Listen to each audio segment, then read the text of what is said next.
আরজিকর মেডিকেলে চিকিৎসককে ধর্ষণ খুনের মামলায় এবার সিবিআই দফতরে তৃণমূল বিধায়ক নির্মল ঘোষ। সিবিআই এর তলবে সিজিও কমপ্লেক্সে হাজির পানিহাটির তৃণমূল বিধায়ক।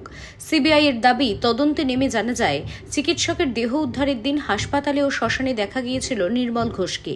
ওই দিন তৎকালীন অধ্যক্ষ সন্দীপ ঘোষের সঙ্গে নির্মল ঘোষের কথা হয়েছিল বলে জানতে পেরেছে সিবিআই। সেই সূত্রেই পানিহাটির তৃণমূল বিধায়ককে জিজ্ঞাসাবাদ বলে কেন্দ্রীয় এজেন্সির দাবি। দেখেছে না না, আমার সাইন করছি, সাবমিশন আছে। কিসের সাবমিশন? একটাই তো, আমার এলাকায় তো। কি বিষয় আপনাদের? বিষয় তো কিছু বলেননি, আমিও বলেছি। আচ্ছা, সিবিআই আমার সঙ্গে সাইন হয়েছে, কথা হয়েছে সিবিআইতে তো। ভাই আমার সঙ্গে টাইম হয়েছে, কথা হচ্ছে, আমি টাইম করে কথা